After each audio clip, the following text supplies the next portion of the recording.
Write it down. Remember it.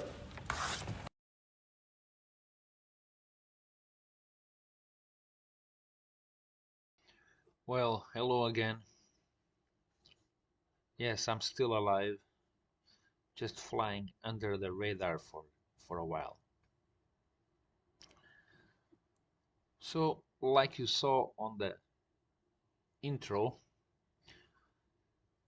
and I've said it many times, there are billions of alien races out there, but not many are intelligent alien races.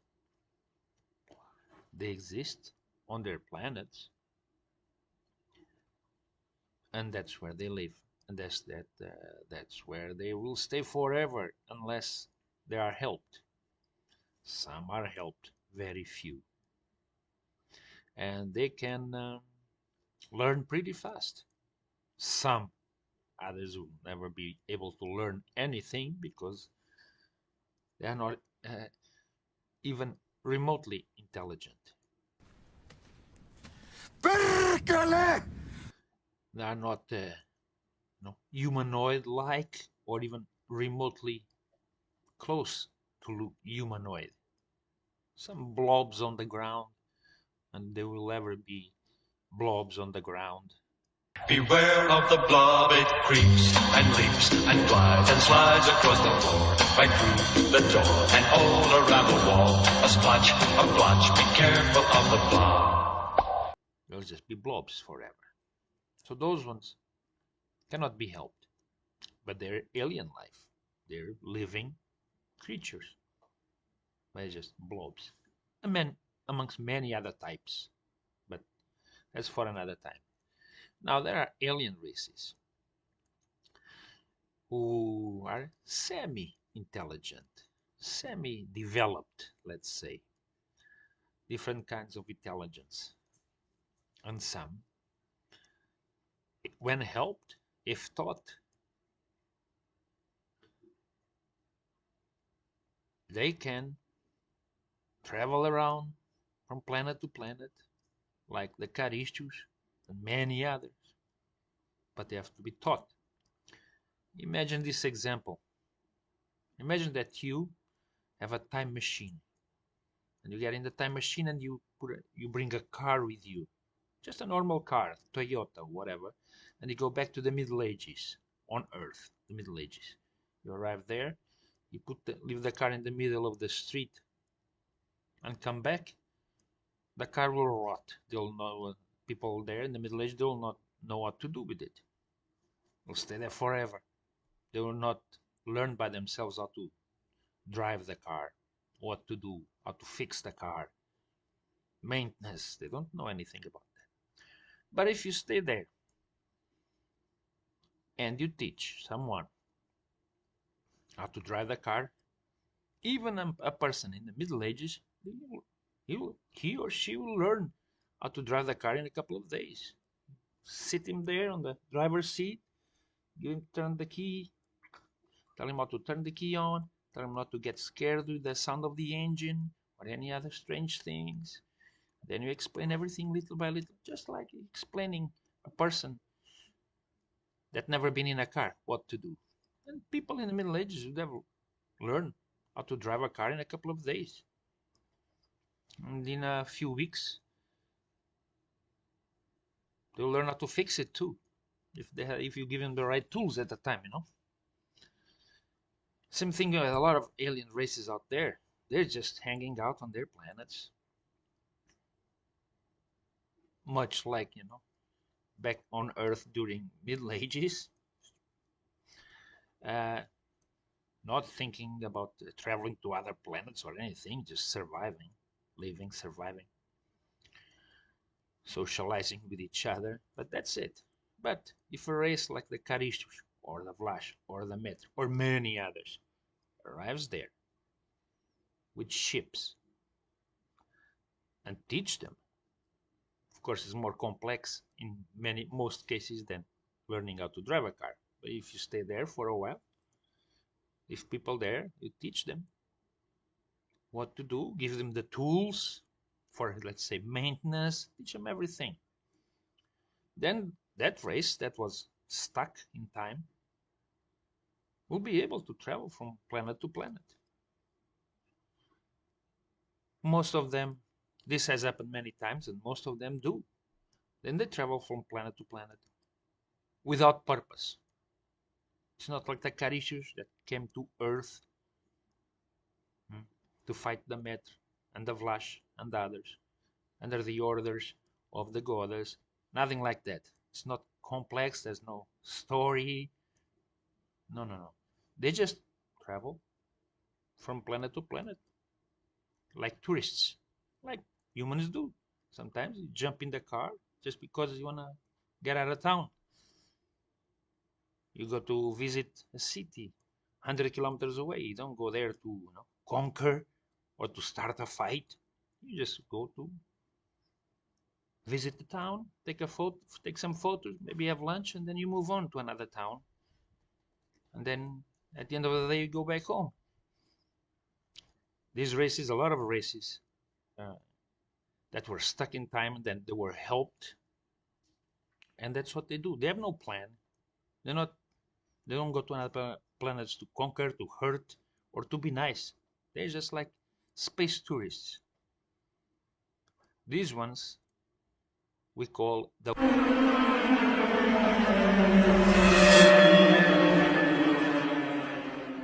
wanderers, because they just wander around with no purpose except to visit other places.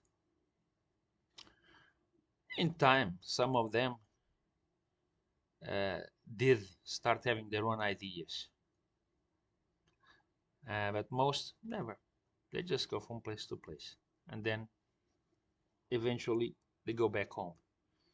There have been cases where they found planets where there was nobody there, and they liked it, and they stayed there, decided to stay there. And that's the race I'm talking about today. It's not one race, it's this group of races we call the wanderers. They just go around. Now, there's all kinds of alien races. As you know, I've told you, some look very much like us. They have a chin, they have eyes, they have arms, they have hips, they have feet. Others are totally different. There are those ones, like I told you, those blobs on the ground, but those ones cannot be helped. But there are alien races you can barely see, but they're in front of you, and they're a lot. Some of them, probably a lot. If you could see them, if you could see them, they're very much humanoid, but they're completely transparent. Another form of energy. They exist. I'll talk about those ones today. So that's what this episode of the Alien Races book 2nd edition is about today. The Wanderers. Cheers.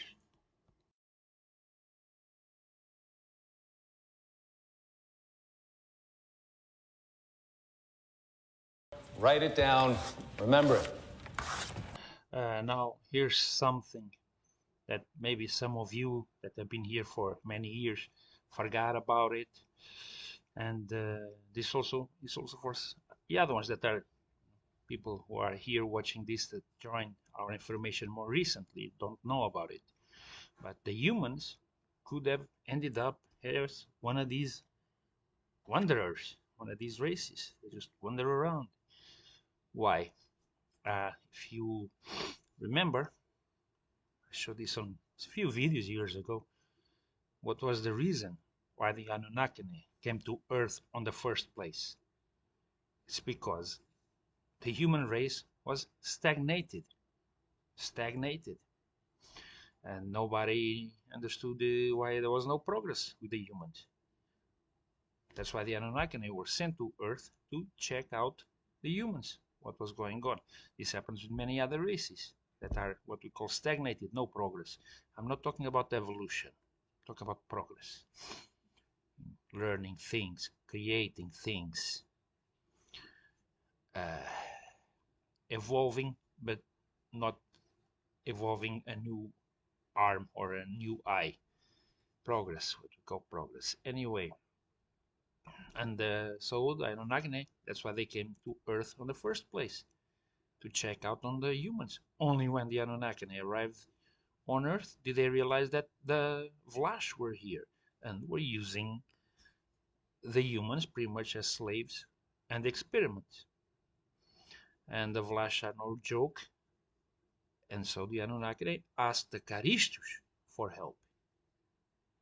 That's how this whole war started over the humans, freedom, and planet Earth, because the humans were living on their own planet as prisoners.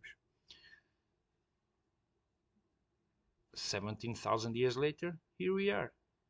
But the humans are at one time one of these stagnated races, but they were not stagnated by choice.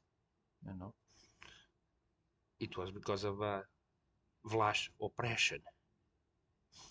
So it's a different kind of stagnation. Most of these other races that we call the wanderers, there was no other alien race there forcing them, keeping them as slaves or experiments or anything. They were just not progressing in any way. So now you know, or at least some of you, it was good to refresh your memory.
Was an alien caught on camera walking alongside a river?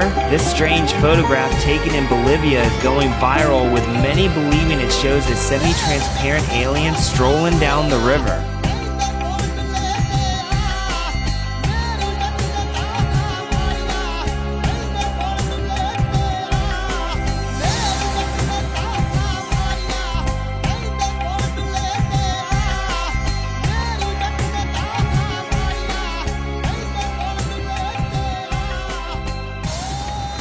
In this lavender field in France, a close encounter of the third kind. Farmer Maurice Mas was 30 yards away from a small egg-shaped object. Two small creatures about 3 feet tall were standing in front of a sliding door. When one of them pointed a metallic tube at the witness, he was paralyzed. Ladies and gentlemen, if you will, look right here. The humanoids climbed back on board the craft, which promptly disappeared.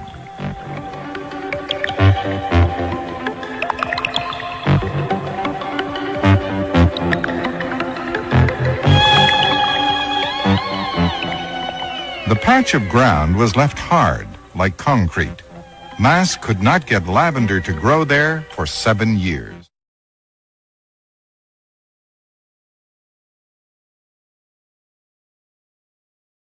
Because this goes on all over the world, right? All different governments have Absolutely. the same stuff going on, right? I've had a chance to study cases, of course, in France, all over Europe, and in South America, and of course in the U.S. What's the weirdest case you've ever studied? I'm not sure weird is the right term for it. The most stimulating from a scientific point of view is a case in France in which a farmer was starting his tractor at 6 o'clock in the morning, and he saw something in his field some distance away, And he thought it was a helicopter or maybe a strange car that shouldn't have been there in his field. So he walked over, and all of a sudden he was paralyzed. He saw two small creatures. They were not quite the ones that you have here. They were very small, but they had normal heads, and they had normal human features.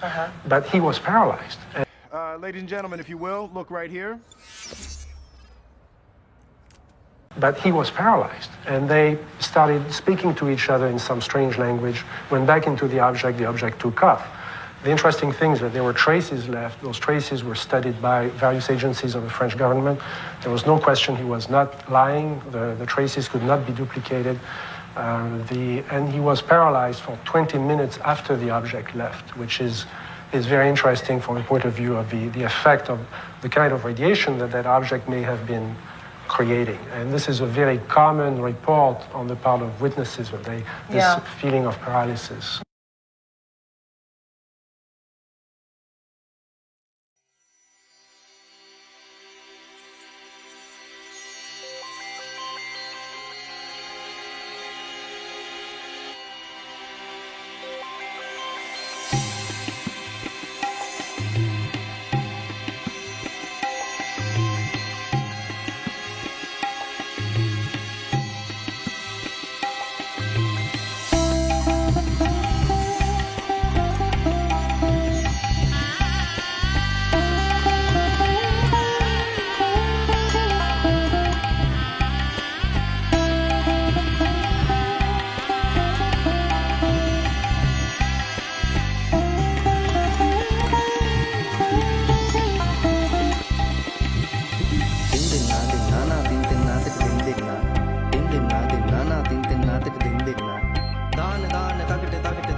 I saw a UFO, that's all. I looked across the field and I saw something glinting, and it was a large silver object.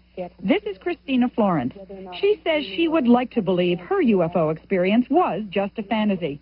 I'd love it if it was a fantasy. It would be much easier to deal with. If I could say, yes, I'm crazy. This is all not real. She came to Hopkins reluctantly to explore something she's not ready to accept. Her memory of seeing a UFO, a large silver object, as a child, twice. Those are my conscious recollections, and that's all I can say really happened. However, under hypnosis, surprisingly enough, other things came out which indicate that maybe some sort of person or people from another world came and took my sister and I and sort of looked us over and did a few experiments. It's sort of like a dummy birth. It's like fake, but the baby's real, and they're real, and I'm real, but... You are listening to an audio tape of one of Chris's hypnosis sessions with Bud Hopkins. Under his probing, she and other women told of being shown babies by aliens. The implication? That the babies were theirs, the result of reproductive experiments conducted by the space creatures. Hopkins wasn't sure about some of the things he was hearing either, so he started consulting experts. Dr. John Berger is a practicing obstetrician-gynecologist who has interviewed some of Hopkins' subjects and listened to tapes of hypnotic sessions and the medical techniques described. I was intrigued with how much sense it all made. It was so clinical and so precise that it made me jolt and think, perhaps this really was true. But the baby's real, and they're real, and I'm real, but... Under his probing, she and other women told of being shown babies by aliens. The implication? That the babies were theirs.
Tried so hard and got so far. Azazel. But in Thank the you. end, it doesn't even matter. I had to fall to lose it all. You have to pretend that you have a choice. Yes.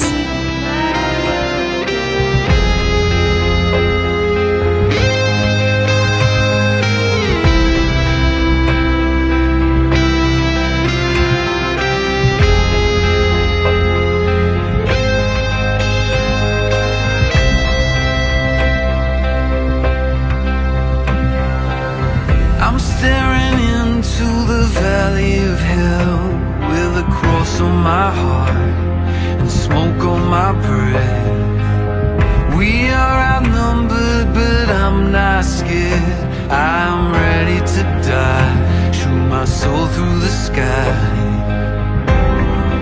Father, forgive us for what we may do. Sometimes we lie when we search for the truth. We sell who we are 'cause we don't want to lose. I hear the heroes calling out my name. In Valhalla they wait, preparing my place.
Okay, stop right there, because I can already hear some of you like, what, inside the black hole?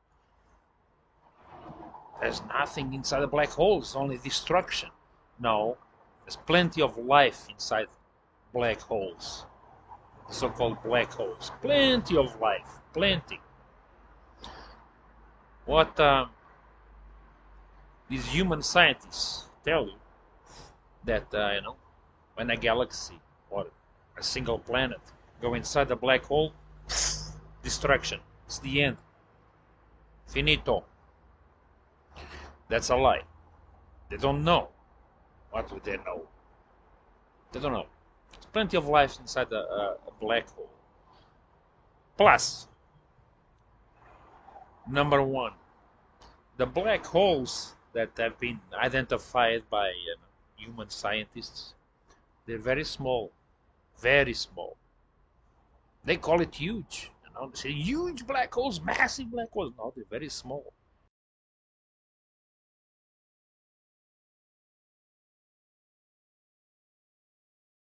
And you know why I know they're very small? Because number two, our galaxy and many other galaxies are already inside the huge black hole. Our galaxy is inside the black hole, and many other galaxies are inside a massive, this one, yes, it's a massive black hole. There's plenty of life. There's millions of galaxies inside this huge black hole.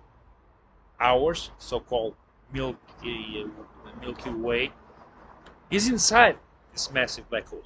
The ones they show you, we spotted the huge black hole. Those are small compared to the one our galaxy is in. There's plenty of life. So that story that when a planet or a galaxy falls into a black hole, everything in it dies, that's a lie. And I will make a video about black holes one of these days. Okay? So that nobody gets scared sometimes, because sometimes the scientist says, oh, in so many years, sometimes like 100 million years, our galaxy will fall into a black hole. I heard that. Other times 2 million years, not 100 million. I even heard thousands of years. That's all BS. Okay, so relax. Don't be afraid of the black holes.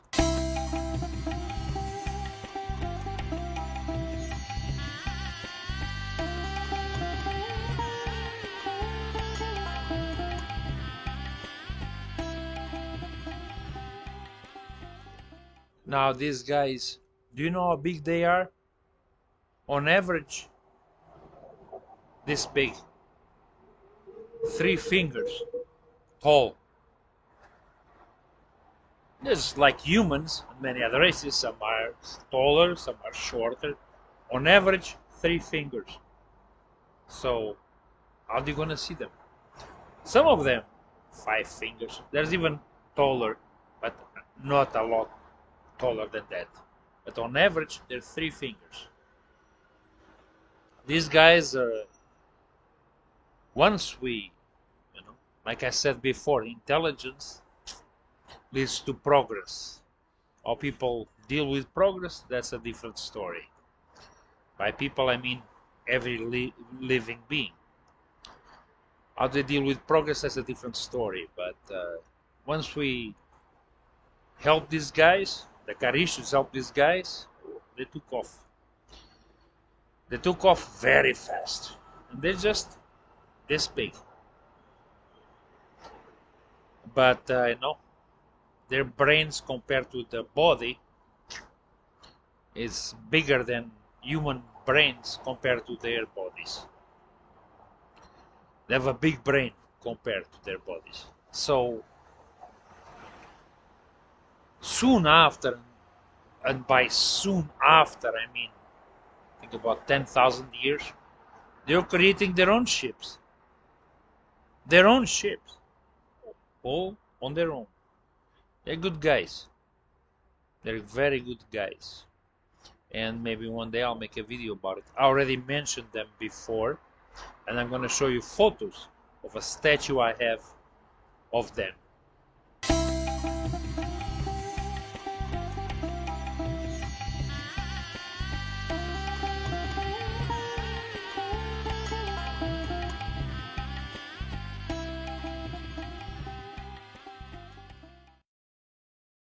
They're here all the time on planet Earth, all the time. So, I guess in this case, size does not matter.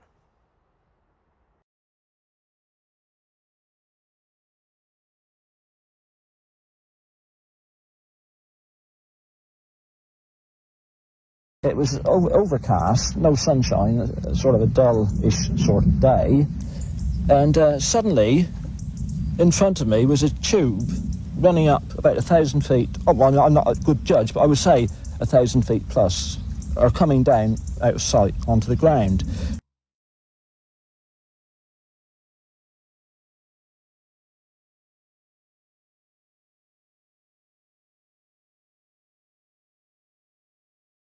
This was not very many yards away from me, but the important point about it that struck me with it was the circular motion of the ashes in the grit on the ground. It didn't appear to be being sucked up the tube. It was just rotating at high speed on the ground, about 2 feet wide, 2 feet 6 perhaps on the ground. And the tube was vertical and perpendicular, and it didn't grow at the top or anything. And that was unusual. That was one of the unusual things about it. And this went on for several minutes. And then this died away. And then another one appeared about 200 yards from me then, in the other corner of the field. And this was a similar situation, again, lasting about the same time. It's this field here. It was in winter barley at the time. It's a cornfield most of the time. And looking across, diagonally, looking at the wood behind, it was to the left, about halfway along the wood line that you can probably see on the film. The first one, where I stood in the field nearby. And then, when that died away, the second one appeared nearer the tree, over near the woods, in the far distance, just in the field there. And the same thing happened there. But it was uncanny. I've worked these fields for 50 years, and I've never seen anything like it before. Nothing at all like it. How long did the tubes last? Well, several minutes. Several minutes. Probably 3 minutes. It's difficult to tell when you're there and watch the sunny, but it was definitely there for some time. You could stand and watch it. This is a diary of 1990, the year that we saw those tubes we were describing in the field, and just to show you that the entry was made at the time as shown here.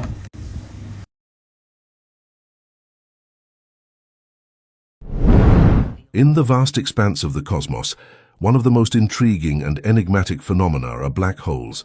These gravitational giants, where not even light can escape, have long fascinated scientists and the public alike. Consider the possibility that each black hole is a bridge to another universe. This fascinating concept suggests that our universe might actually exist inside a black hole belonging to a larger universe. This concept, though seemingly out of a science fiction novel, is a subject of serious scientific discourse,